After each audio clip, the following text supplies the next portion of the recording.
Hey, this is Sean from the Heavy Underground Farm Report. This episode originally aired live on Facebook. A conversation with Dave Angstrom and friends. This is unedited. It's uncensored. It's unhinged. Check it out. I'm going to go ahead and say we're live now. Hey, this is S. Patrick Brooks with the Heavy Underground Farm Report. And man, I got a lot of people online tonight. I got Dave Angstrom with me. I got Chris Leathers. I got Zeth Pedulla, and I got Jason Groves from various bands from Dave's past and present. We've got Supafuzz represented and Hermano represented, and of course, the current band Luna Soul. I appreciate you guys all being here. Thank you very much for doing this. Thanks for having us. Thank you. Good to see you, my brother. Thanks, Dave. Hey, it's my pleasure. Hey, I'm going to start off just you guys with a couple questions for Dave. We were going to do a roasted Dave, but I could not get the proper comedians lined up. So let's go. You actually have them on this chat. So let them go. All right, here we go. No, I'm just kidding. Well, Dave, we'll save that for another day.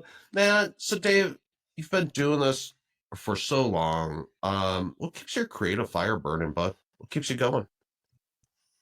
Cake, pretty much. I don't know. I think like all of us, we are who we are as people. So I have been really super blessed since I was a young child to be around incredible people that happen to be incredible musicians. I've got a super supportive family. My wife is insanely supportive, lets us make noise constantly here at the house. So I think, I don't think I don't need to be charged. I probably need to be slowed down and told to shut up, mostly, which they'll all attest to. No. So yeah, I think that's it's just kind of a drive. It's just naturally who I am. I think everybody on this call, that's just who we are. It's who we live and breathe music. And yeah, you too. I mean, you love it too. Yeah, I've met you obviously in person, Dave and Zeth, and just brief talking with Chris and Jason. I know that there's that deep love, and for this special kind of music that you guys are making too. You're not making commercial pop hits and stuff. You're making music from souls that I really appreciate. Not saying there won't be. Sorry. Well, that's why I'm calling in from a garage. That's. Hey, Chris Leathers is like in a fancy studio drum room somewhere in Atlanta. So, no, I'm just kidding. No, you got. Tell me, Dave. Do you guys have? Are you working on new material right now with all these guys? I know you have some exciting stuff coming up. Do you want to just talk about that briefly? Yeah, it's been really cool. Jay and Chris and I laugh a lot because there's this resurgence of Supafuzz stuff. Jen thinks anybody lifting their shirt up to show us their breasts were only using their shirt to cry, wipe their tears. We feel differently, but I think that the recent Luna Soul album kind of pulled all of us together. We've all been friends and we've all hung out, and we all know each other's children and enjoy our lives together. Musically, we kind of got pulled together with Vita Moore's, and I did that on purpose because I really purposely miss Chris and Jason a lot, and I love them, and they're my best friends and my brothers in the world. All these guys are, and so it was really cool to go to Zeth and Doug. I don't think Doug knew who anybody was, but Zeth did. So as we were kind of talking about bringing people in, they were totally down with it, and I think that from that creation has spawned other interest and other things going on, which is really cool. So yeah, we're talking about we've given poor Jay, he ended up being the engineer, producer, mixing, wizard. He does a lot of witchcraft and smokes weed now, so that's good. As he's doing his witchcraft behind the board, he kind of pulls all this stuff together for us. Jay came in and helped us with an Hermano. We've got a record coming out with Hermano that was Hellfest in 2016, and it was recorded off of a DAT. So there's going to be a new Hermano record that's live recording? Yeah. Fuck yeah. Go on. I'm sorry to interrupt. Yeah, it's called the Heavy Underground Farm Report, live from Hellfest. That would be awesome. Yeah, that would be awesome. No, that's crazy. But yeah, no, I'm super excited to hear that. Man, you guys are going back to Hellfest this year, right? Yeah, if they'll let us into France, we'll be there. So how did that happen? What brought that together?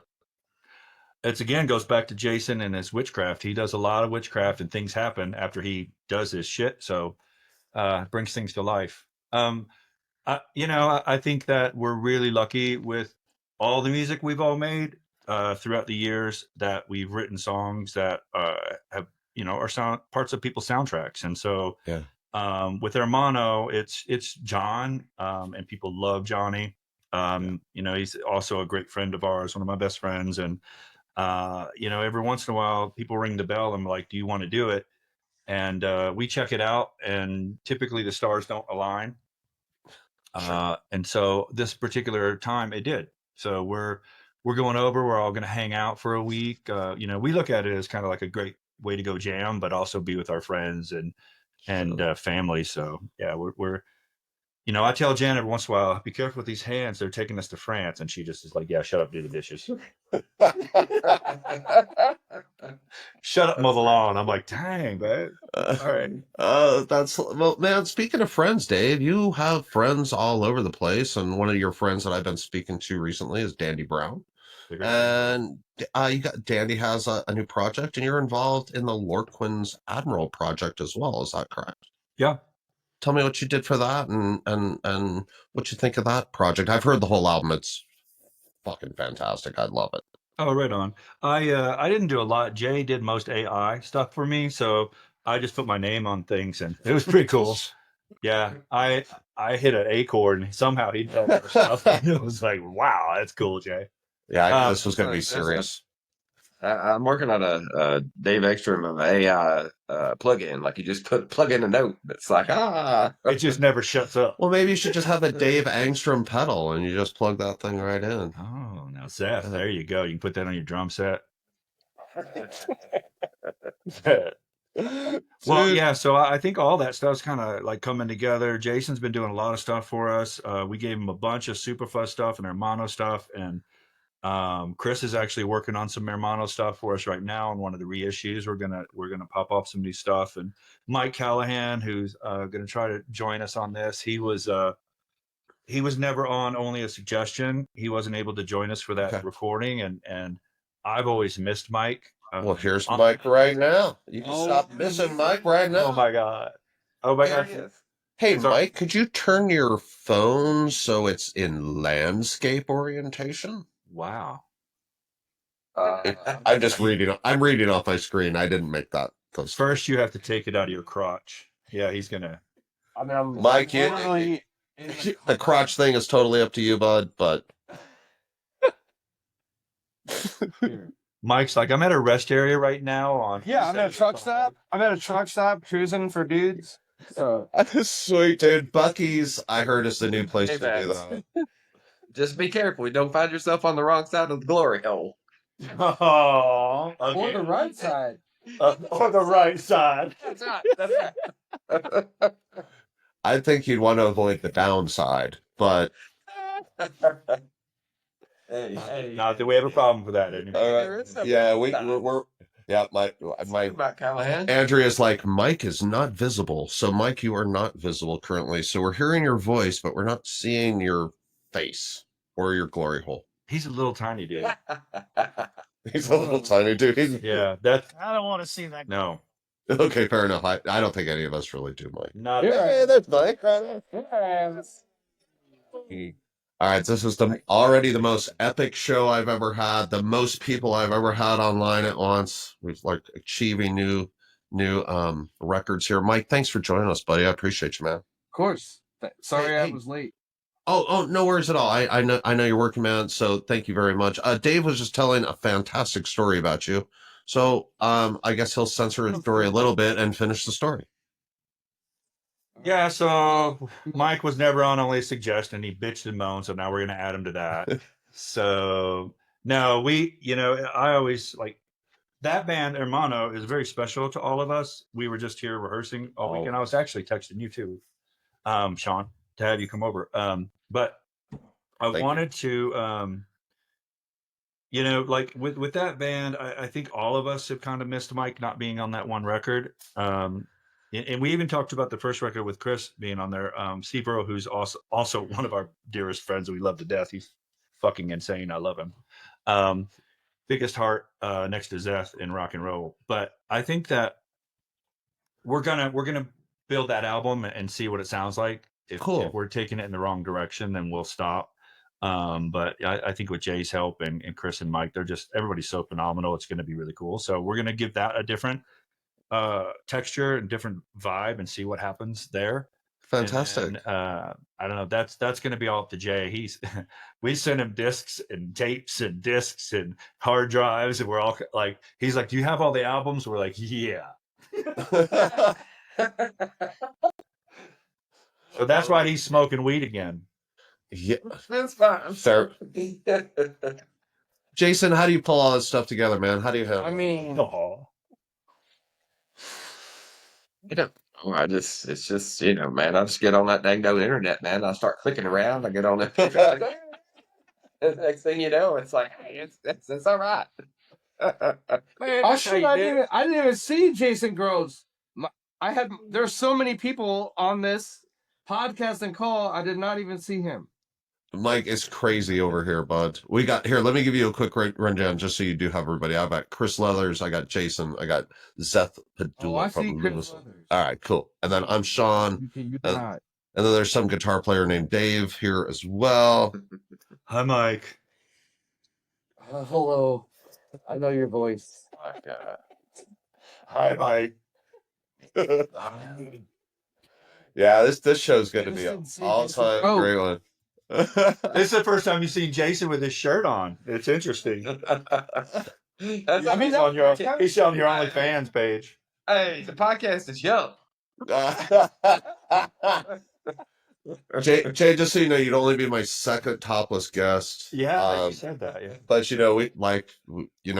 nothing wrong with that, man. So let me slide back into this and do some interview questions. I guess that's my job. No, Dave, you're fine. I'm supposed to be controlling this, and I'm having way too much fun. It's fantastic.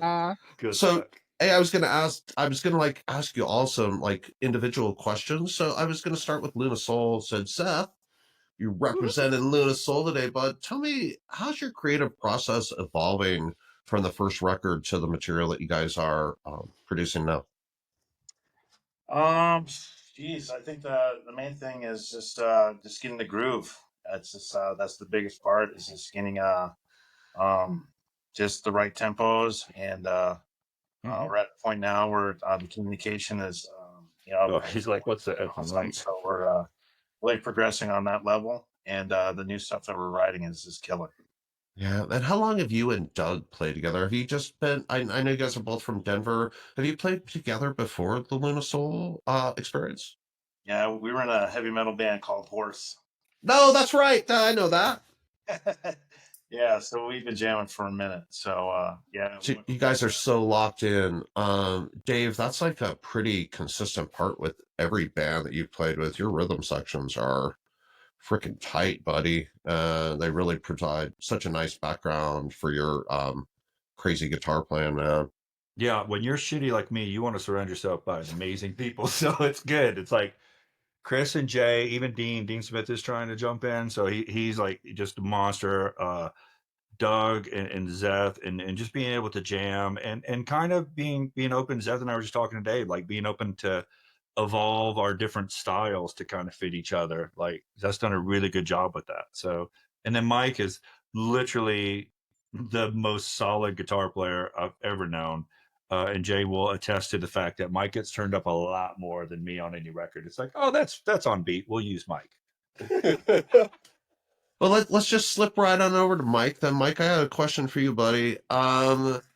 You've been around Dave for a long time and recorded and played live shows, man. You have any crazy behind the scenes Hermano stories or Dave stories you want to share with us? Hey, Jen. That you can share with us? Jen's going to leave. Jen has what? She'll be back.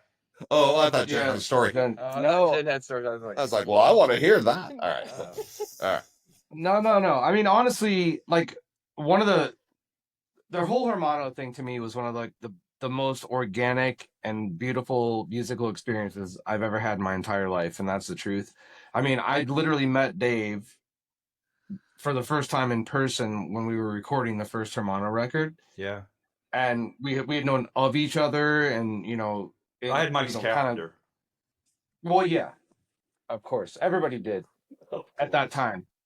At that time, I mean, I was very popular with my shirtless calendars, but only second to Jason Groves.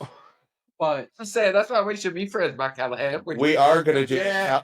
I think we should do a podcast calendar shoot after we're done here. So Yeah. no, but I mean, seriously, like it was like this completely organic experience where like I was going into this situation not knowing who I was going to be working with. I mean, I had jammed with Steve Earle and Dandy from Hermano a little bit, but I wasn't really into playing with other guitar players at that time. I was very much like, hey, one guitar player type band, and Yeah. when Dave and I met, it was like this perfect synergy of like our styles work together, and it's just been completely magical and awesome. So, and it's endured, how many years now? Almost 25, 30 years. 7 years. Oh, yeah. So Dave, was that like a consistent thing for you, Dave? I've seen you played with Luna Soul pretty much exclusively. You're the solo guitar player up on the stage. And your solos and your rhythm is fantastic work. How do you feel about working with another guitar player? Is that more stress or less stress for you? I think it's a different dynamic. Like when you're doing a 3-piece, which is really what I grew up on, those kind of bands, and was always in. I think I can't remember if EB was jamming with us guys when I started Hermano or got in that. So that came later. So we were like, even Supafuzz early on was just 3-piece. All About the Rock was all 3-piece. When Jay came in, easy peasy. We gave Jay about 3 days to learn an entire album's worth of music and go record it. So I think that was really new for me and Mike, but we instantly like realized that we were kind of soulmates in that space and just became immediate, really great friends. And that could have been Jaeger or tequila, whatever we were drinking over at the Comet that night. But we, when John showed up, we were throwing snowballs at him outside the studio. So within moments, we became good friends. But I've always been really blessed to have great friends. And I think that's what makes great music. It's not a bunch of musicians.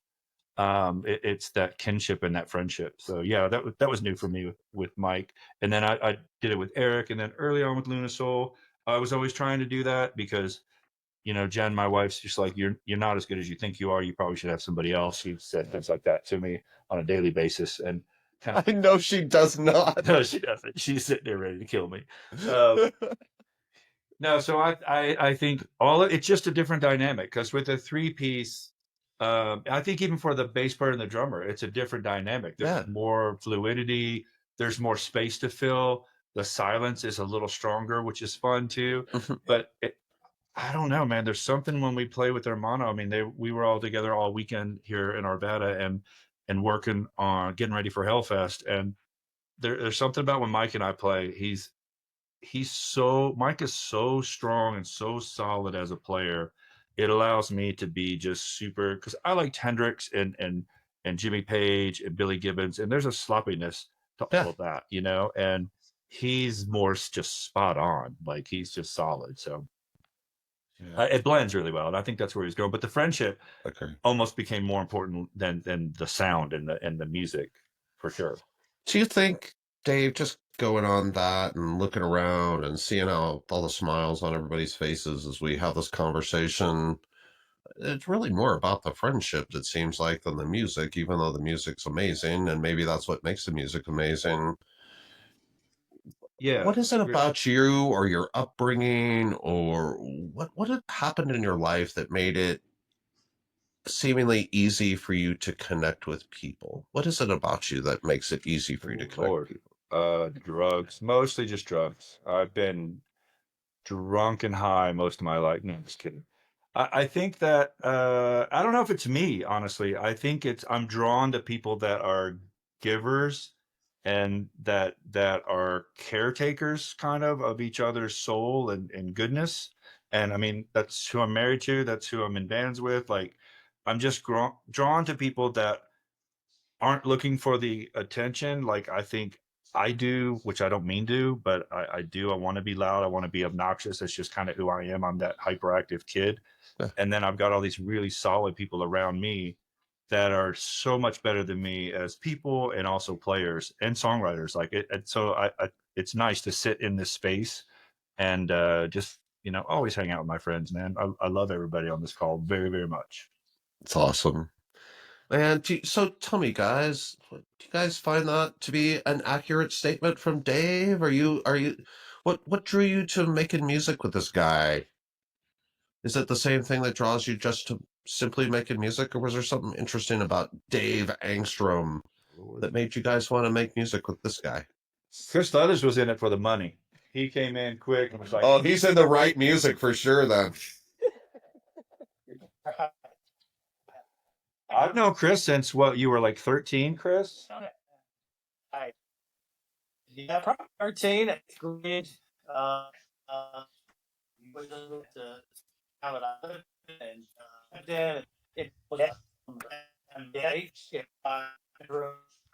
with Can you guys hear Chris? Yeah, I think you're breaking up. Hey, Chris. 30. Yeah. Sorry, Chris, we're kind of losing you there for a second, buddy. Yeah, that is better. All right. So, I purchased by mistake, and I was Wait, no, it's not better. listening. Sorry, Chris, you're doing the best Max Headroom impersonation we've had on the show for a minute. Sorry, but I think that... Hello. There you go. Are we better now? No. No. Sorry, Chris. I'm sorry, bud. Hang on. I'm going to see if I can adjust something from my side. And then, hang on. Wait, I'm going to do something here real quick, guys. Sorry. Let's ask Mike a lot of questions while he's driving. We can see. Yeah, I'm gonna mute Mike. Sorry, sorry, Mike. Oh, I'll tell you right now. All right, go for it. Can you hear? Can you guys hear me? Yeah, So- yeah. Sorry, I Chris. said earlier that actually, like, it was a big ego thing for me. Like, I felt like I needed to be the big, I needed to be the guitar player. Like, I can't give anything to anyone else. Like, I'm the guy. Like, much like Dave was saying, like, I was always in either a 3-piece or a 4-piece with one guitar player. And Dave was literally the first guitar player that I ever felt like, you know what, like, he complements my playing. And that I was willing to give up something to where he made me better. Wow, That's what we could create together was bigger than the two of us. I mean, that was my take on it. Well, and plus we were wearing the exact same leopard print yoga pants. Like when we loaded in That is Ultra true. Suede, That is true. we were like, dude, your freaking pants are fine. Yeah. Are those the pants that you gave me? Are those your pants or are they Mike's pants? No, Doug actually wore those at Moe's barbecue. We might have worn both. Wow. Yeah, I thought they were special. Anyway. Oh, they're special. Sorry. Yeah, that's right. They're special. Man, to me, that's when people's egos break down and they become, like, I don't know, a little more selfless. That's really when magic happens. And that obviously happened on those records. Those records are magical. Like, literally, the first Hermano CD has been in my CD player for like 3 weeks now in my car. And it's just like never take it out. And it replaced the Supafuzz CD that I had in there before that. Oh. So temporarily replaced it. Ludisol, Zeth, I cannot get your vinyl into my CD player in my car, no matter how hard I squish that shit. So, Oh my God. but yeah, man, those records they mean a lot to a lot of people, and the fact that you guys are gonna make some new music, I know will be fantastic news to a lot of people as well. You guys, I wanted to ask Chris. Chris, am I talking to you again? Yes. Yeah. Can you hear me? Yeah, Yeah, but can we get so? Bud, I hit you up with a question earlier, but I think I'm going to switch up the question. Can you tell me, Bud, like, did you have to go through a lot of changes when you drum for Supafuzz and then you started drumming for Hermano? Was that an adjustment, or did you just kind of like bring your vibe to that project and it's kind of the same thing for you as far as writing and recording? For me, it was pretty much the same. I think the first time that I played a show was in '04, and they were like, "Hey, we need you to play drums at a show in Spain." We had like one rehearsal, and play in front of 30,000 people. Holy, are you serious? Is that true? That's crazy. Okay, well that's crazy. Yeah, That's amazing. and then they lost my stick bag, and I had a beer box next to my drums with sticks in it.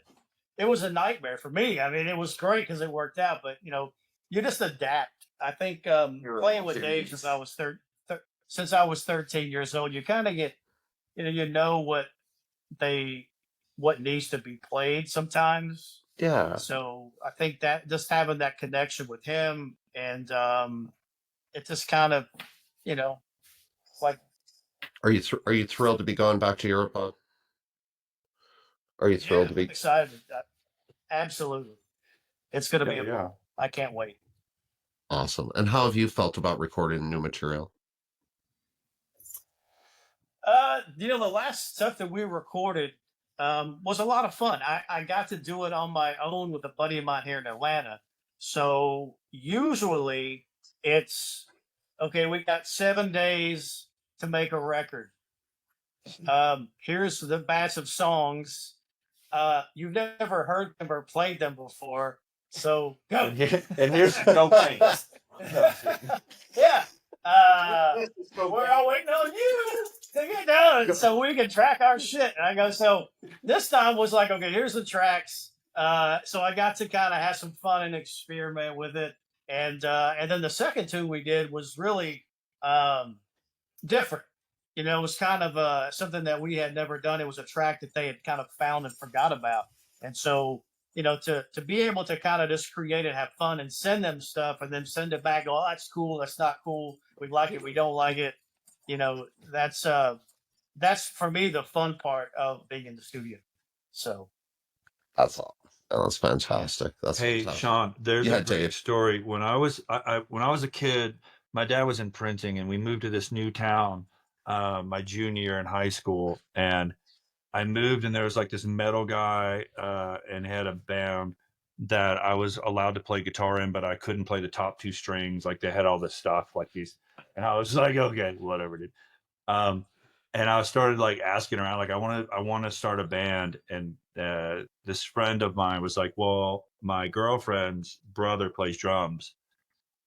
He's younger, but he's really good. And I was like, all right, let's go. So we drove my Pinto over to Chris's house. Nice. And met Chris, met his dad, who was drinking Dr. Pepper, which I loved. Met his mom, who I loved. They're just great people. They're our family. And I go up to Chris's room. His sister shared a room. Chris had a room with a waterbed and a Ludwig kit with like more toms than anybody could ever imagine filling up the entire room. And I was like, who's this badass? So like immediately we were like, we got to jam together, and we've been friends ever since. Yeah. Chris, are you a Rush fan? I am a Rush fan. Yeah, I don't think any drummer that grew up in the '80s cannot be a Rush fan. Right. It's just part of your DNA growing up as a kid, learning that stuff, and locking myself in a room with your Walkman for burning through a pack of batteries. Just trying to just learn. I can imagine. And so it was a blast. Having to be able to play with Dave at that young age and be exposed to somebody as talented. So you guys, when you guys started, Supafuzz has had a massive impact on a lot of people. I talked to Bron Dabney a couple weeks ago. Jason, Jay, you're wearing a Legalized Lex shirt. So I'm talking to Braun, and I ask him the kind of the same question I ask a lot of promoters and stuff. It's like, what got you into the music, man? Like, what band got you in? It's inevitably you get the Black Sabbath answer a lot, but not with Braun. There's a Dabney. band called Black Sabbath. There was a band. Mm. They had 4, maybe 6 albums, and I don't know what happened to them. Can you put a link in the chat for me? I will do that. www.sharonsmoney.com. And then we know a lot of Sharon stories from Henry. I'm just kidding about. I don't. Is that? Oh, Andrea's telling me that's not actually the accurate website. Sorry. I got yeah. Thank you. We'll get the actual link. But so Braun says to me, instead of giving the Black Sabbath album, he's like, man, in Kentucky we have this band called Supafuzz, and that's where his love of the music came in. You guys, how do you think the stoner rock scene has changed since the early, 2000s, late 1900s when you guys got together? What do you think the most major differences between then and now? Well, we should let Jason answer that, and then we'd also his favorite band and one of his main influences is should I say it? Hey 19? Yeah. That's Steely Dan. He loves Steely Dan. So if he could go into that for a while. Hey, I'm having a lot of I'm having major connection issues, and I think the interview is just about over. No, I'm just kidding. I own a Steely Dan album. I love Steely Dan. Jason does not. Well, what I'm going to borrow. No, I'm not going to say that. Jay, you're more tied to like the whole scene of all the different bands and stuff, I think, than most of us are. I would think. That's not true. Mike slept with most of them, but what's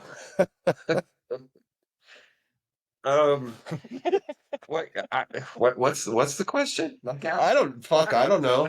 The question is, what do you think the major changes in the scene have been over the last 25 years, man? I mean, you guys started out, I was talking about Braun, talking about Supafuzz, like changed his life.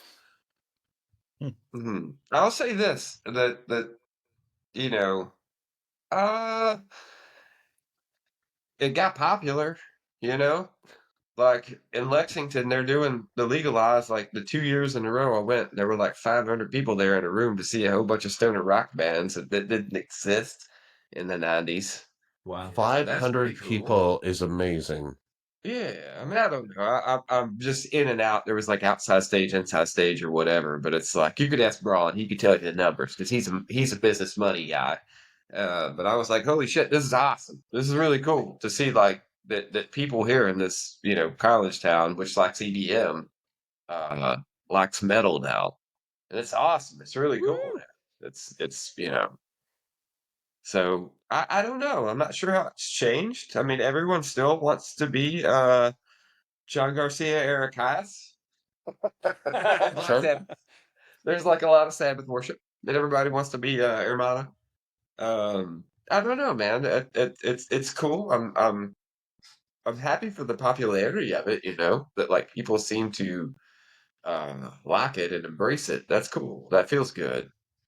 Right on. Do you feel like it's growing in its popularity and not stagnating? I mean, I don't. That's a weird question because, like, I feel like where I'm sitting, like, there's a lot of people pushing the envelope. I There are agree. a lot of them that people will never be heard because it's too weird. It's like it's too awkward or uncomfortable. But it's like there's a lot of people that really love the music and are steeped in the culture and the whole thing, and El Caminos and old tube amplifiers, and Yeah. but it's like, but there's also a lot of people that are definitely that there's a lot of. Well, I'm not going to say that. Say it, Jay. Say it. That's kind of cookie cutter. Yeah, no, I think it's a fair statement. I think as the music grows, I think it's only fair to have some criticism, and I think there's probably a lot of bands that sound alike, and maybe their first song on their album sounds a lot like their second and third and fourth and fifth song. So. Yeah. But yeah, I mean, Not the but record Jay makes. No, and not the records that you guys make, and that's I- the Luna Soul record last year like blew my freaking mind, and it was not what I was expecting to hear, and it was great to hear. Man, my records are like that Super Suckers record. The songs don't sound the same because I don't. You love this. You know, it's crazy. Doing man. Yeah, that's not true. Yeah. So that's one of Jay's it's Jason, but we call him Jay or JJ Grooves. So one of Jay's things is he's very humble, but he is one of the most badass players I've ever seen in my life. He literally, I forget who we were playing with. It was like Three Doors Down or some band like that. And I don't mean any disrespect to them. It's just that we played with so many bands and festivals, Supafuzz. And Jay, when he gets pissed off, he would like spit beer on everybody, throw his bass up in the air, and jump into the crowd, start fist fighting, just crazy shit. We were like, not really fist fighting. He's more of a lover, but he would just jump in, like get in the mix with people. And Chris and I'd be like, oh shit, here he goes. Like, we got to go to catering. We don't know where Jason is. He may be gone. But you know, like, that's the beauty of someone like Jay. That's this amazing musician and player. Chris Leathers too. He's so humble and quiet. Zeth, like Mike, they're so humble and quiet. Jen, like I'm surrounded by these people. I go back to that. I'm surrounded by these people that are so incredibly intense with their goodness as people and humans. And then the music and playing is just it exudes out of that foundation of them. And that's pretty cool, man. That's not something a lot of people get to experience. I think you like that's my experience on the scene, Dave. Like that's what I discovered going to these shows early on. I thought maybe it's just a local feeling. National bands are like just as cool as the local guys, and then you travel out to a festival and everybody's cool. The fans, the promoters, everybody's involved. It's a really unique thing that's happening in the scene, and it's also pretty amazing to me that it's attitude that's continued over more than 25 years. It seems like there's fewer and fewer rock star attitudes, not more and more. So I love that part of it. Could you guys tell me one band maybe from that scene that you guys really loved, but just they didn't get the love and maybe they disappeared, or maybe people should know about them? Well, Doug's asking if this question came up. Yeah.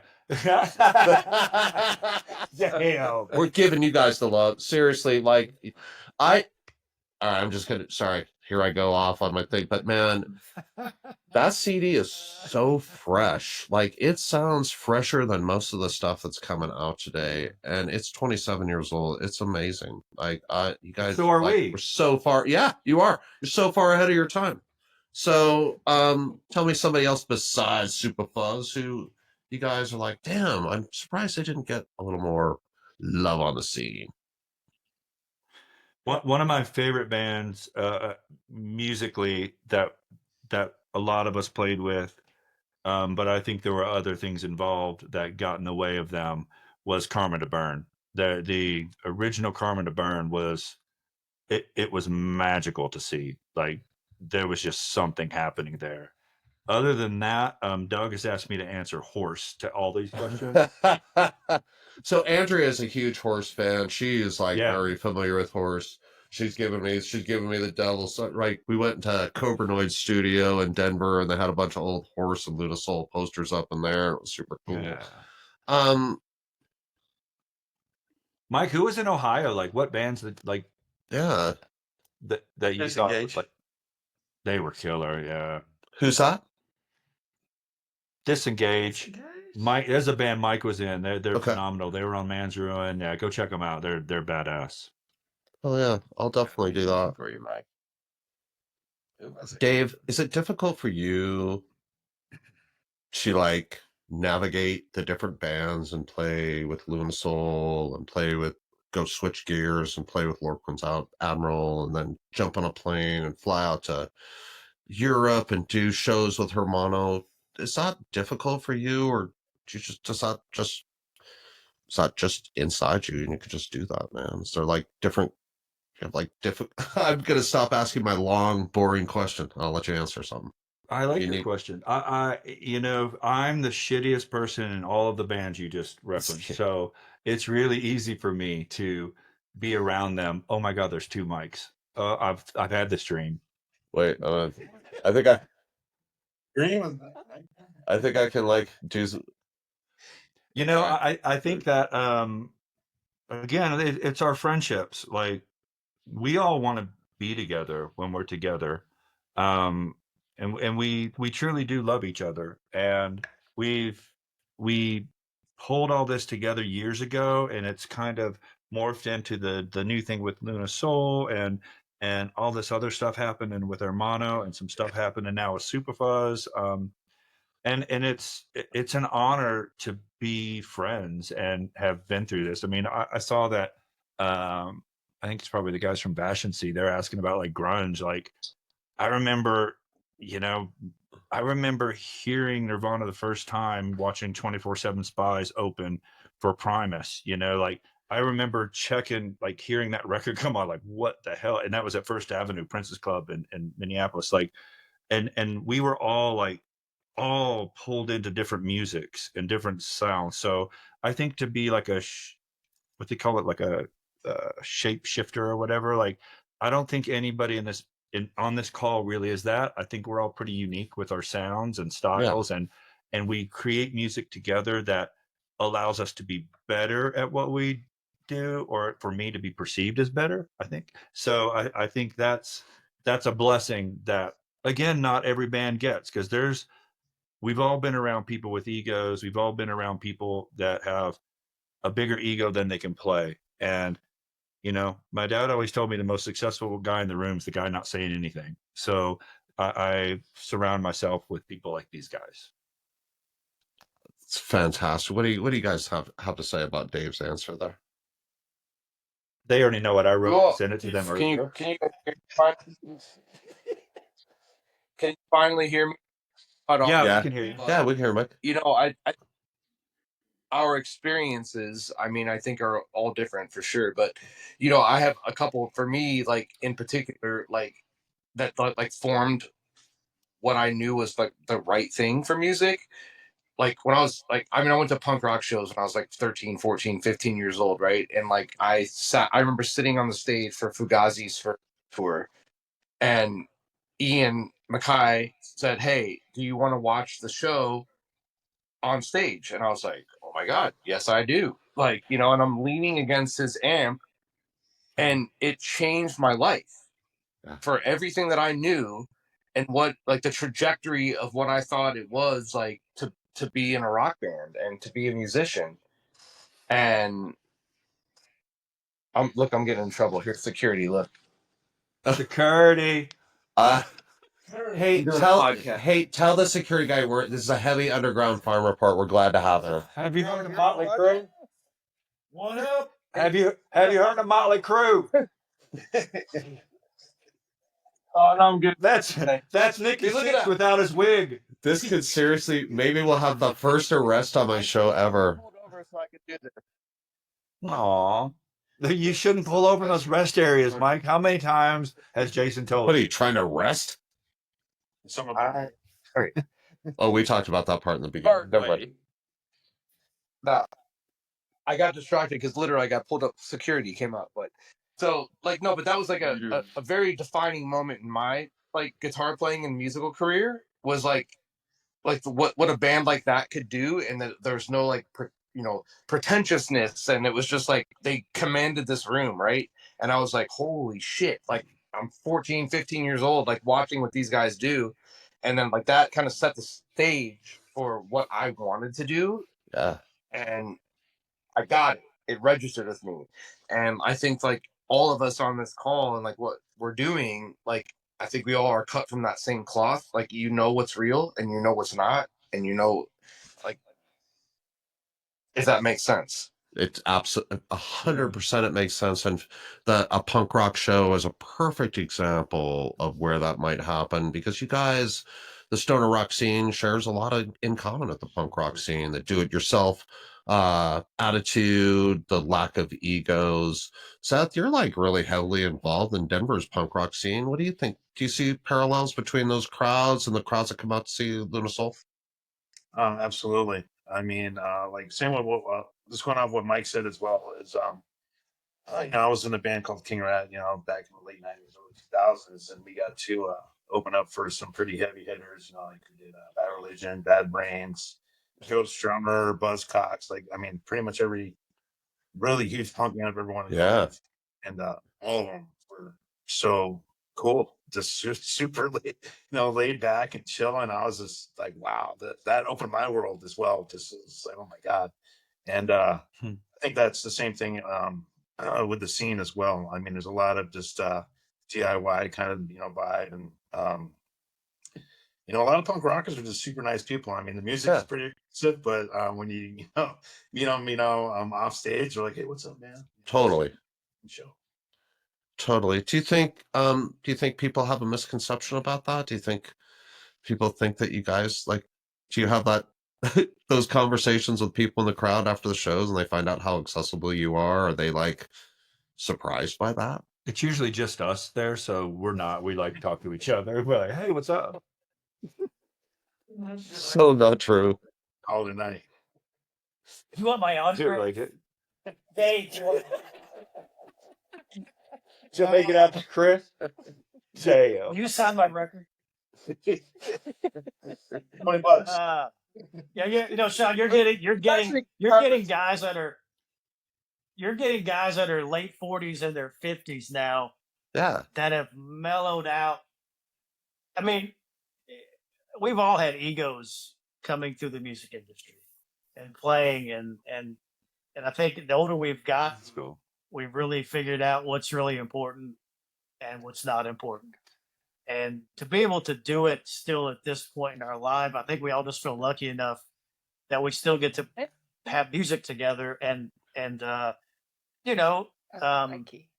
just blessed to be able to continue to do it. And I don't play with anybody locally here in Atlanta. I have no desire at this point in my life to go seek other people out. Because can you imagine me sitting in a room with people and, having played with these guys and my expectations of are here, Yeah. and I just, it would be almost impossible for me to really enjoy it. I don't know. That's just me personally. I think that makes sense, Chris. I think when I think about Luna Soul being local band, I don't consider you guys a local band, even though we all live in Denver. Do you guys, Mike, do you feel like that kind of separation that Chris is talking about? 100%. Chris and I talked about that last week when we were all in Colorado for the Hermano stuff coming up. I feel the exact same way. It's like I don't have the patience and the time to give myself to someone, if that makes sense. It's like does. I've been very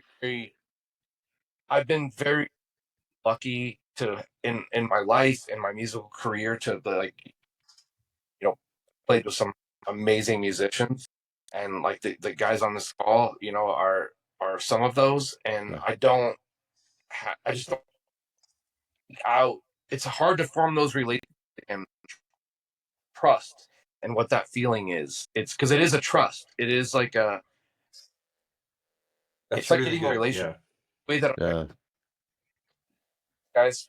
Yeah, Mike, I think we got most of that. Sorry, Mike, you're kind of cutting out, but I definitely, you're talking about the trust that you have to have and the separation from the beginning days when you're in a local scene and simply none of us are young anymore. So, I mean, you guys are probably all younger than me, but, I get it. You only have so much time during the day to do stuff. So yeah, I totally understand that. Well, about who you want to spend your time with, and I want to be inspired by people, and these guys inspire me. When we were getting ready for these Hellfest shows with Hermano, I mean, I had a smile on my face for 3 days straight, playing with these dudes. It's great. I will tell you, for 3 days straight, I was like, God, I wish I was 2 miles away.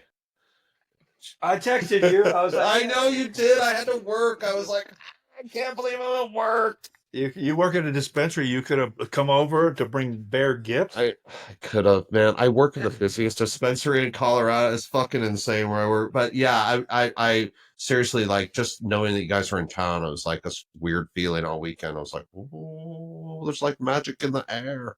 Hey guys, I got some people watching. They seem to be enjoying the show for the most part. I don't have anybody cussing at me in the comments. But I do have some questions. I have, you guys may know Mike Dye from Godzillionaire. We could be One of my Dave's favorite record- bands. I love Godzillionaire. So Mike Dye has written in. He's like, this question's for Dave. Dave, what influenced your killer guitar tones? Mike Dye. Next song.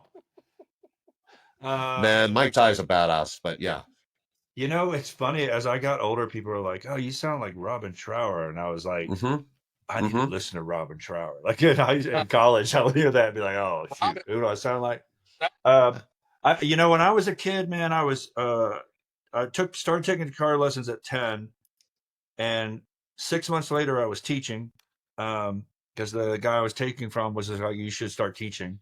Wow. And I was like, "Okay," and I learned in that moment, like, that I was surrounded by, and these guys all know the story. Like, I grew up in a small town in Kentucky, and I would literally carry my applause ovation, like Kenny Loggins style guitar that my parents rented. They were like, we'll rent this for you, and if you play it for 3 months, we'll buy it for you. And I was like, sweet. My daughter owns that now.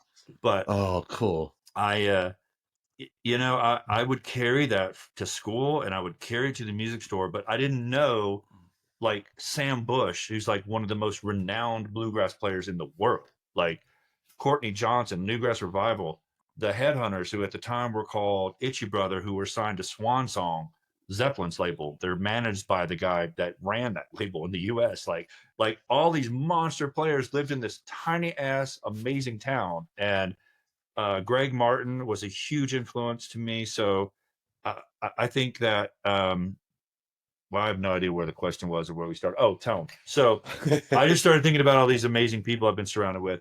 When I was a kid, they told me, I'm 10, and they were like, bring in your favorite band. And I brought in Kyuss. I loved Kyuss. I still love Kyuss as if I was a 10-year-old.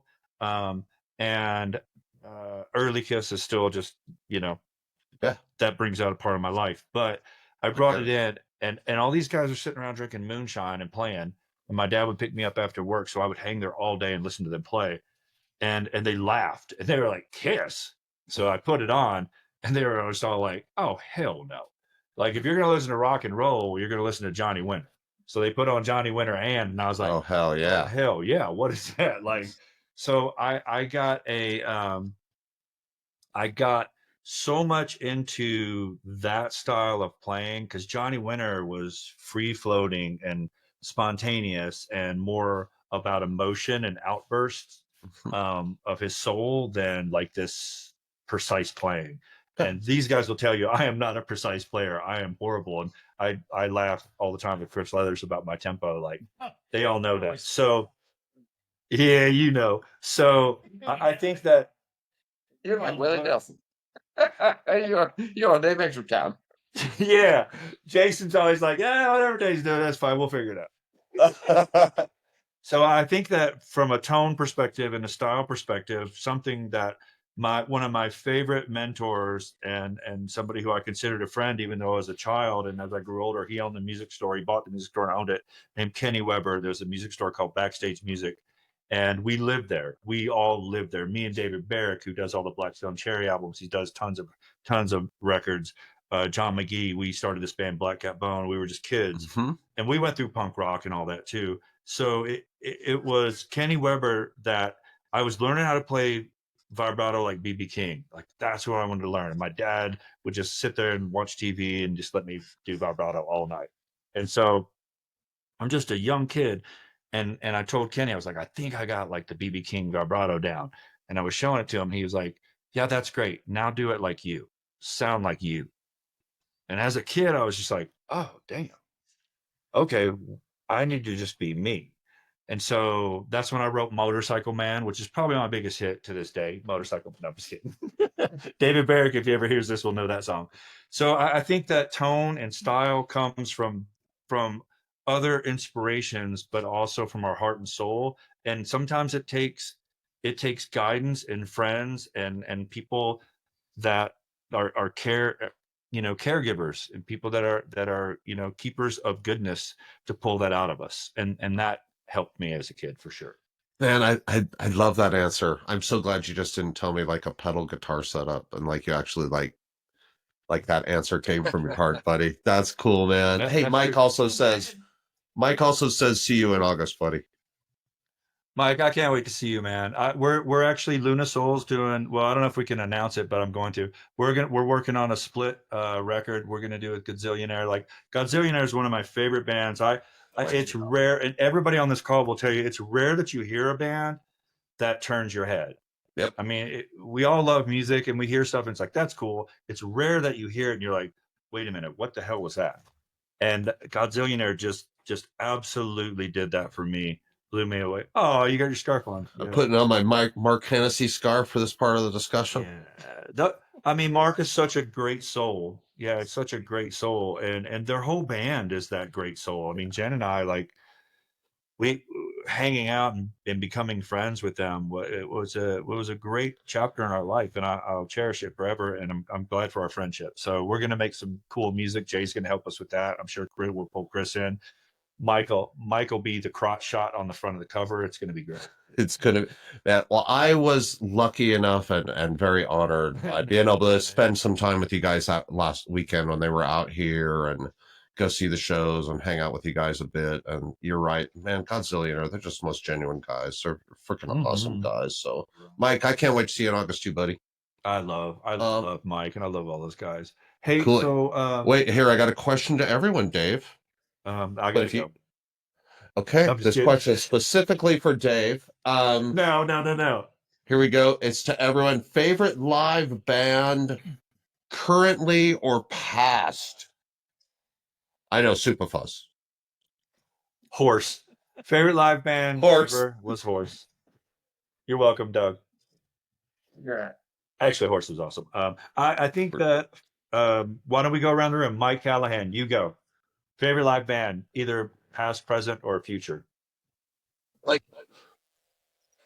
ever of all time. Go ahead and say New Kids on the Block. We all know it's coming, dude.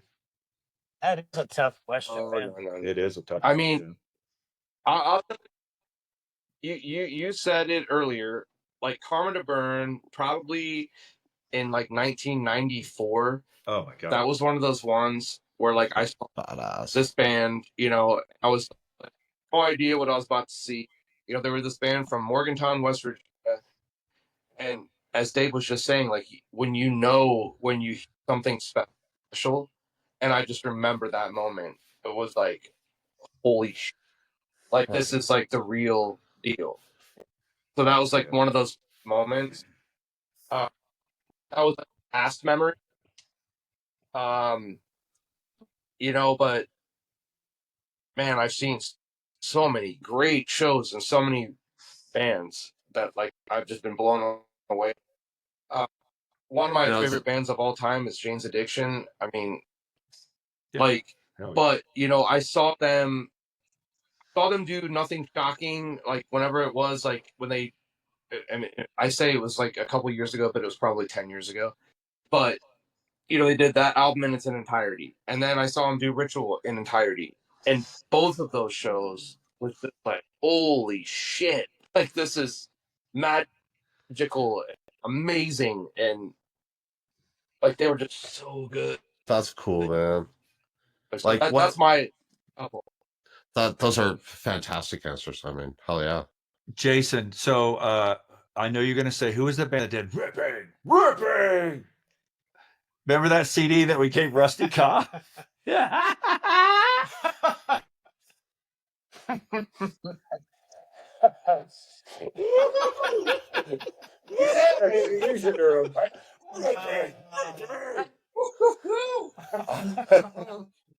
Someone will know the name of that. They were killed. They're probably on here. Sorry, guys. We love you guys. I don't know about the secret YouTube link.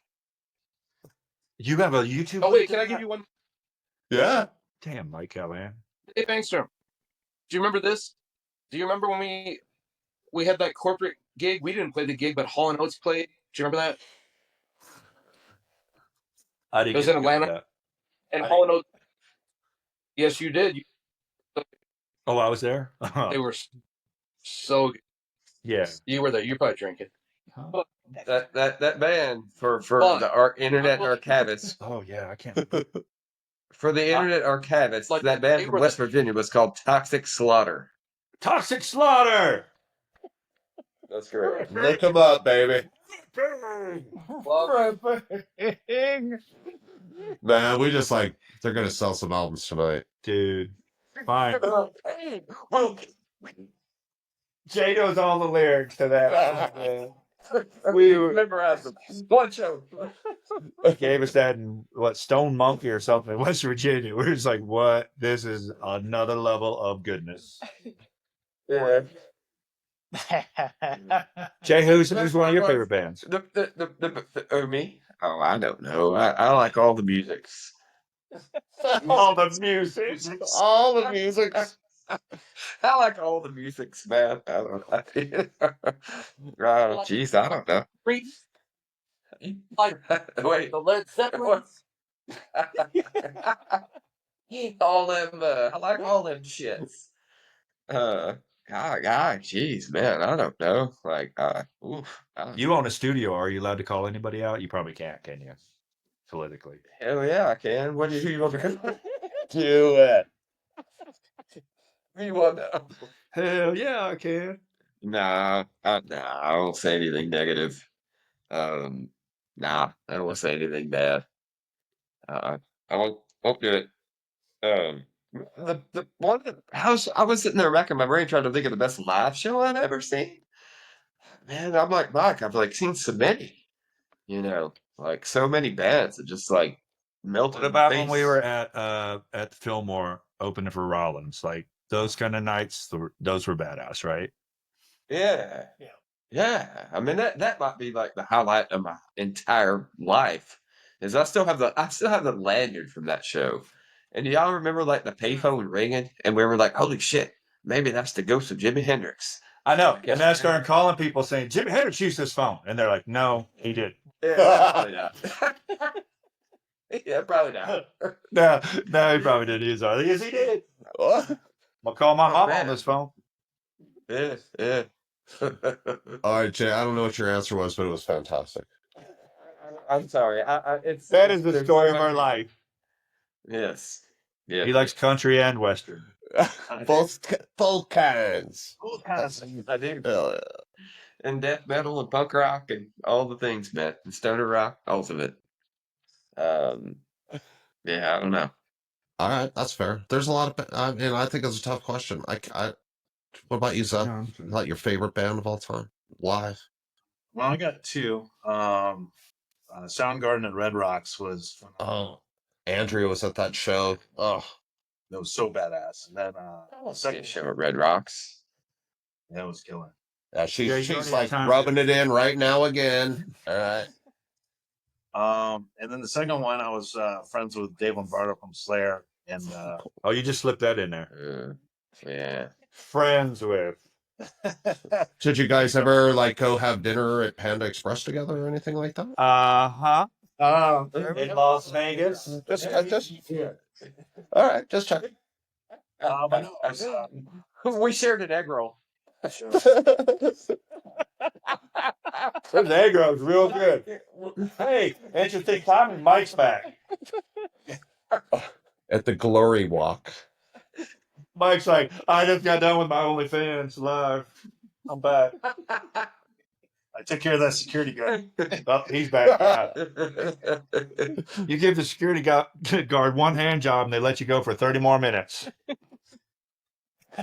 Sorry, Mike. Definitely, I hope you have your families gather around for this episode. Oh, I apologize. No, it's not a family show. Okay. I smoke weed. I thought it might be high. I'm not. I am high, but I'm not. Oh, I am.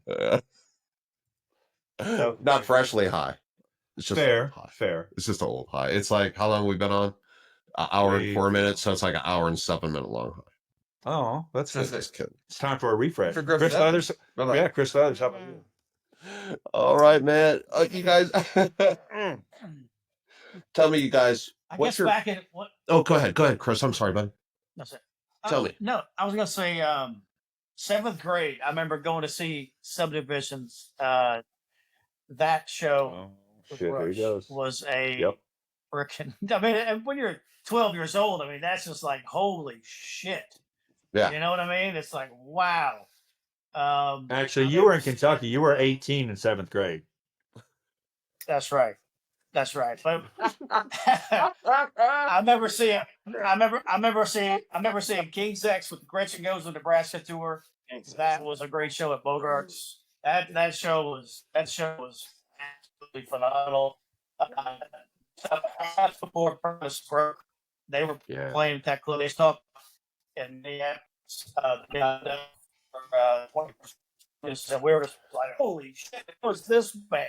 I mean, nobody. We thought it was the crew. You know, Remember? We thought it was like their crew. Yeah, we're like, When they started playing, we're like, holy shit. yeah. That's and then crazy. Clutch My probably virgin would be years. one Oh. of my favorite to see. How they put on a solid show every time. Oh man, yeah. So those are the few kind of highlights I think for me. Hell yeah, those are great. Tell me, guys. You've each recorded a bunch of amazing songs. Do you each have a favorite song that you've recorded? Either, like your favorite song that, like, man, I'm really proud of that work that I did there. And like, when you look back at your work, you're like, man, this song is the one you should listen to. Well, there are some outtakes that we've done for some of the Hermano sessions where Chris had some dude hitting on him, and Mike and I made up songs about it. Those won't get released, but those literally are my favorite. Well, I'm looking forward to the deep cuts from that album. There's a song called "That's Mr. Dong to You." That's a classic. That is Wow. This one. I knew this was going to be all business. Damn it. I've got a CD of it, Sean. I'll make you a copy of those. Those are classic. Thanks, buddy. On cassette. That only came out on cassette. Nice. I think for me, like writing, it's hard to hear songs that way, like favorites and stuff, because Okay. they're tied to my friends. And when I write, and we all write, everybody on this call writes, and I think that I'm writing for an energy and a vibe, but also like a project or something that I'm doing. So I don't know that I would ever single stuff out that way. I will Fair enough. say that it's when you play it live, as opposed to like the recording of it, and it comes together. It's the most intense feeling and most intense satisfaction, and it feels like a huge hug from all your friends all at one time. It really does. It's super bizarre. It used to be an ego thing when I was younger, like in Supafuzz, and we were spitting beer on everybody, and Sure. up at the front of stage, and just but there was a power there. Like Yeah. there's a power and a love that I just don't know how to explain. It's super bizarre, but that all comes from writing, because you're writing with and for your friends. Doesn't mean Is the it- songs are good. That's just The songs are good. Dave, there's a song that you guys play live that like freaking like pretty much gets me teared up every time we play it. And I think it does the same thing to you. Is the song that you wrote about your dad on the last album, is that a little different for you to play live than the songs that you're talking about? Is that like maybe not your favorite, but is how no. is it different to play that song? Yeah. So Zeth and I were jamming at work today, or at lunch today, during Nice. work, and getting ready for our show with Volume this weekend. And Doug never rehearses; he just shows up for the show. But Zeth and I work through things, and or we're ready for him. But Doug was smoking weed with me today. No, he Oh. wasn't. I just kidding. No, he wasn't. We wondered where he was. No, he's on a trip with his family. I was bawling during that song. Like, Yeah. my dad was my best friend in the world and guided me through my life. And his passing and being there with him was a very emotional, but a journey. But it's one that I wouldn't trade for anything. That I was there with him. I was also going through cancer and getting ready for surgery, and you know that story. So we were diagnosed the same week, and my dad was in a really rough place, and I was in a place that, thank goodness that I could go through some stuff and be okay. So I think that I wrote that song. I was living in Cleveland basically at the time, taking care of my parents and being with my dad in the hospital and getting him home. And I'd gotten him home. That's what he wanted. And that's what I say in that song. He wanted to be home. And then I had to fly in for an appointment with my surgeon. So I flew in that night, met with my surgeon in the morning, got on a plane to go back that night to be with my dad. And I wrote that on the plane. We had written the music, but I wrote the lyrics for my dad. So that's just something that I don't think I'll ever be able to express or sing or whatever it is my voice does in that, like, without it being real. I mean, Dave, I don't have the album in front of me. That song is Bottom. It's Bottom, and if you haven't heard it, you should definitely take a listen to that song. It's very touching and heartfelt, and it's a genius song, and it's still super fun to listen to. And Dave, I really appreciate the humanity in that song. When you told me that story, bud, that's really special, and it made me feel different about your music. So I appreciate that, man.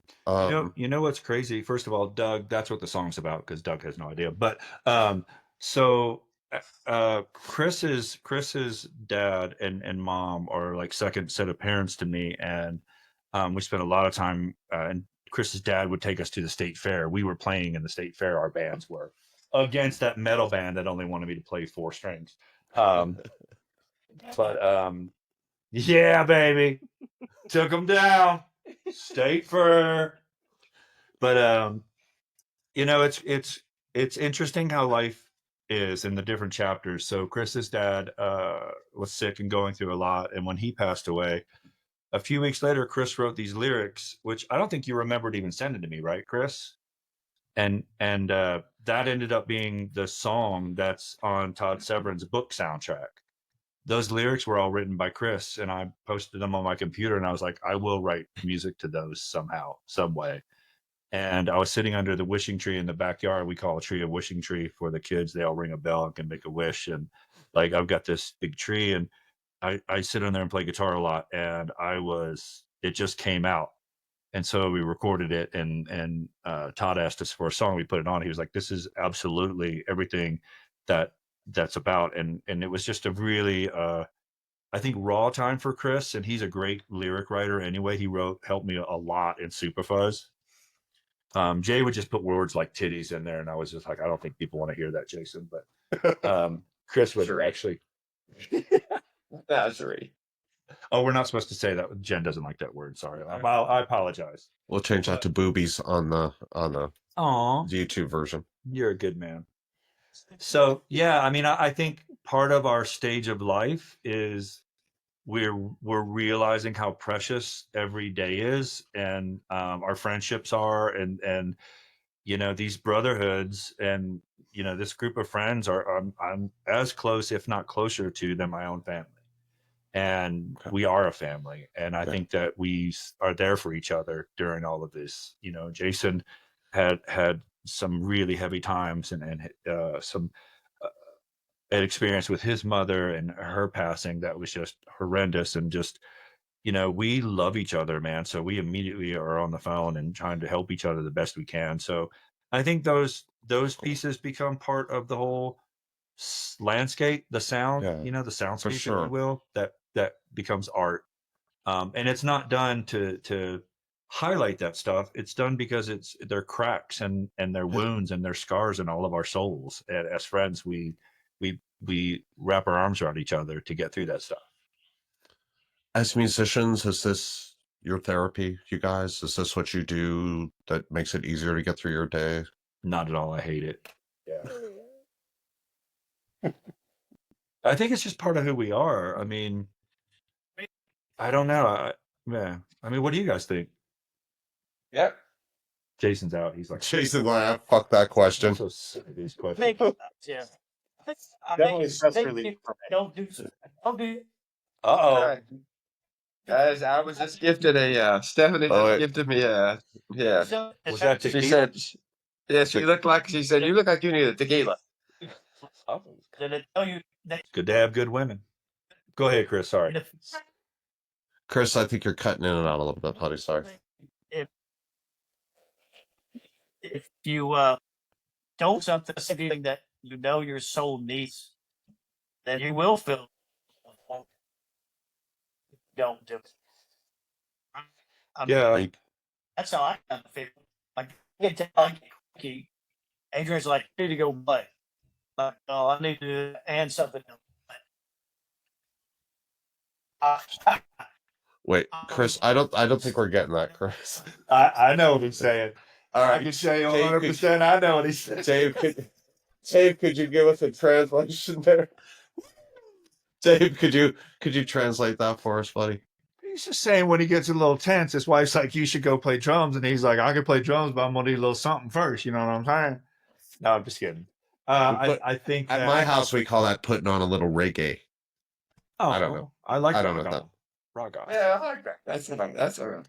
You know, I think what Chris was saying and what I was capturing through the audio was, and it's true for all of us. And that's us as people, right? Like it's, I guess it's therapeutic, but it's more just like organic. It's like, this is who we are as people. And Jen, you know, I'm really blessed, you know, has taught me that. These guys have all taught me that through life lessons, to just be yourself, man. And, you know, fuck everybody else. Fuck everybody and all their opinions about you. Fuck all this bullshit. People used to make fun of Supafuzz all the time. You know, there was a band that ended up being part of the Scissor Sisters, and they put out, that one dude. I'll fuck them up. Wait, are you serious? It was really a guy in the really somebody from the band, the Scissor Sisters? Yeah, I've actually seen that band. They made posters of Supafuzz, like making fun of us, and like at first it broke my heart. I was like, dude, all we're trying to do is like go out and play. And then I was like, you know what? Fuck them. Like we rock. And so, of course, I think Jason said that over a couple shots of tequila. We were like, fuck everybody. But you know, I think that music and life is not to judge, although I can be very judgmental of other guitar tones for sure. But I think that as a whole. Did you want to talk about Yngwie for a minute? No, I'm just kidding, Dave. We'll move right along. No, I'm just kidding. We'll just move right along. We'll move right along. That was a horrible tour, and we'll move right a horrible human being. I believe in goodness and kindness and the Southern tradition of love each other, but lie a little bit. No, I'm just kidding. Bless his heart. Bless his head. Bless his old Swedish heart. Bless his like pirate shirt wearing heart. Fuck that dude. He was horrible. Yeah, I was a kid, and I'm not gonna get it. You know the story. Yeah, so, I do know the story, so we'll just move along.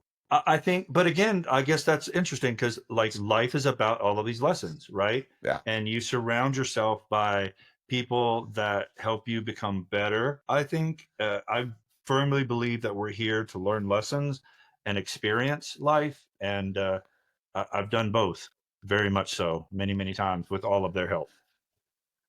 You guys, I got a couple more questions from the crowd. I know you've been insanely patient. We've been on for over an hour. I appreciate your time. But let me get, I have Andrew from Dirty Kings, who's playing with Lunasol. And I think they're part of that Godzilla thing, maybe? Yeah. That we're not announcing? Perfect. Excellent. Oh, yeah. We are playing. You can announce that. Yeah. Yeah, I don't know the date. Definitely not announcing that Dirty Kings will be down with Godzillionaire and Lunasol in Colorado Springs. So you I'll tell you another band, speaking of things announcing that I saw that blew me away, was Peach Street Revival. And I have to give Doug love on that because Doug told me about them. I wasn't tuned into them. I heard them sound check with Rival Sons. I was sick as hell at Lions Lair, and I went out and saw them. And Jason and I are doing their new record for them, and they're another band where you're like Karma to Burn, but you're like, holy shit, like this is the real deal. All right, cool. I'll check that out for sure. Sorry to jump in, but No, Peach Street Revival. Check that out for sure. Oh, so here's Andrew's question. That Andrew, fucks, Dirty as the King. kids say. Do you guys what? What did she I say? said, Peace Tree Revival. That man fucks, as the kids say. Jay knows all the kids' lingo. We don't know this. Jay, no cap. I think that means you're not lying. I don't know if I use that right. I don't know. I'll ask my kids when they watch this. They won't watch this. Anyways. So Andrew from Dirty Kings wonders, you guys, do you use different gear for your live sets than you do in the studio, or do you kind of bring the same stuff out from the studio and run it out through the live? Well, Jason has done his wizardry on most everything that we give him, so I don't think anything's real. It's all AI and done through the Rob Halford plugin. Plugin sweet. Yeah, he goes through the British Steel plugin. So, which There you go, Andrew. That would be awesome. Oh my god, that'd be so awesome. that would be badass. So, yeah, I think that I mean, for me, yeah, I use pretty much the same stuff. Yeah. I'm not Right on. talented, so I got to keep it easy. Such bullshit. That's funny. It has like 14 drum sets. Dude, your new drum kit is amazing. I love it. It's right here. Sweet. The Bonham kit, yeah. Ugly. All right, I got a question. Do you guys know a guy named Rodney Kane? Rodney Kane knows you because he saw Black Cat Bone in Richmond, Kentucky. He just wanted to throw that out there. He's Shit. Dave, really quick. Dave, what's your fascination with black cats? Well, so I was in a band with David Barrick and John McGee, and we got offered record deals, and we were called Skinny Bones because my grandmother used to call me Skinny Bones. She would say, "You're Skinny Bones," and so that was our band name, Skinny Bones. And Skinny Puppy decided they wanted to sue us because how could you have a band called Skinny Bones when Skinny Puppy existed, which made no sense to me at all. But you know, we like the blues, so we're like, all right, Black Cat Bone. Everybody sings about that. That'd be cool. So I don't have a fascination. I'm definitely like white boy on the side. Wish I was cool to those kind of players. I've been to Dave's house. He has 20 black cats. all named Sean. Well, look, there's cat. Yeah, right here. Aw. Oh my God, Chico's good. It's a good thing Chico didn't see that. He would have freaked out. You guys, hey, I'm just gonna run down. You guys, we've had like a really amazing list of people listening. So I'm just gonna like read off some names and so you guys know who's checking you out. I want to give them a shout out too. So I want to thank Andrew Sample and John Gist and Rodney King, Fashawn Seed, Tom Robbins, Daniel Garza, Michael Dye, Adam Carl, Greg Kelchner, Eric Hopp. Thanks, boss. Mario Trupiano from Baracho. I got Jeff Vanderbushi, Jason Doom, John Klein Jr., Scott Spires, Clean and Sober Stoner. Thanks for watching, Scott. I appreciate that, buddy. Justin Potter, Angel Rott, Kevin Wiley, the drummer from Coburnoid, Solar Monolith tuned in, Andy Kovalik, my weed smoking buddy from the Las Vegas shows. Hey, Andy, we'll smoke a joint together soon, buddy. I got Julie Jordan as well. Hey, man, I appreciate all you guys tuning in and listening. Did you guys have something that you want to finish up with? I'll let you guys have final words. Dave, Zeth, Chris, Jason, I'll let you guys have some time. I'll shut up. Zeth, you go. Well, I was going to say, we were talking about earlier, Dave, that this surrounding yourself with great people.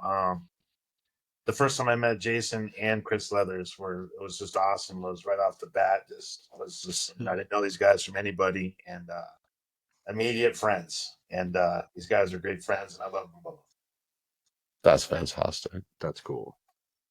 Appreciate you, Zeth. But Zeth, it's been fantastic getting to know you, bud. I appreciate your sentiments, man. Oh, yeah, man, we had some good times, right? We had some killer tequila shots on Zeth's back porch when I was there last time. Oh, yeah. That's right. I forgot about that. That's amigos. They can let it go. Yeah, I don't know about that. Love it. Jason, what do you got, buddy? Oh, I got nothing. I love it. I got nothing, man. Dude, you got so much. I appreciate you, man. Thank you for your time. I appreciate it. Chris, do you have any words in closing?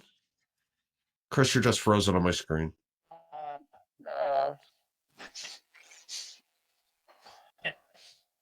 Yeah. No. So, Dave, you're going to translate this one. Chris, I think we've lost you I'll from an translate for audio standpoint. My apologies, but I really appreciate you being here. Thank you very much, bud. I love your drumming. You're fucking awesome, bud. Runs. Yeah, I think that kind of in closing and also the community that's like chiming in and jumping in and listening, like, and Sean, like your heart, like we connected early on, like Yeah. when we met, and I was like, oh, right on. I think life is really short, and it's to be cherished, and I think we're supposed to do good and be good, and celebrate goodness where we can, kindness and quality in life, and I just feel so blessed. I've been excited all day today just to see my friends, so this has been super cool. I know that Mike had to go. The truck stop was calling, and I get it. That's how he makes his money. Yeah, we'll check in with Mike later and make sure that his security situation is okay and that he's not currently in a deportation cell or anything.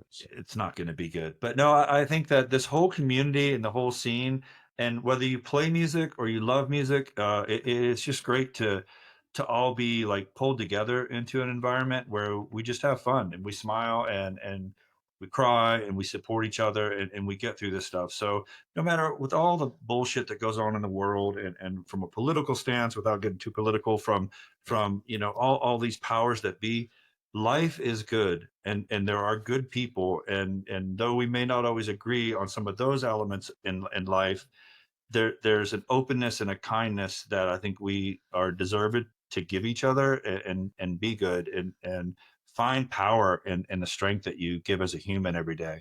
And I think that creating music and getting to do that and sharing it with our friends, and that means everybody, like, doing music and other bands that we are really into. I think it's such an honor, and I'm so absolutely grateful for these friendships, and these guys. They will never know the day that I am done. I want them all there next to Jen, being like, "Yeah, let me tell you this story." Right on. Because we've had some fun. That's beautiful, man. Dave, I kind of want to end on that. Like, I don't like. I'm just gonna say a bunch of dumb shit at the end. I think that you wrapped that up beautifully, man. Hey, this is Sean from the Heavy Underground Farm Report. I've been absolutely honored to have members of Supafuzz, excuse me, Luna Soul, Hermano. You guys, thank you so much for your time. I know you guys don't have a lot of it, so I really appreciate you spending an hour and a half with us today. I'm gonna let everybody go, but if you guys could hang on just 1 second, I'd appreciate it. Yeah. So Hey, this is thanks, Sean. everybody. Yeah, appreciate you guys. Everybody listening, thank you so much. Love you guys. Hey, this is Sean. I'm going to let y'all go. I'm going to have these guys hang on for a second. We're going to talk about all you fans behind your back right now. I just get thanks, Only guys. fans. There we go. Yeah.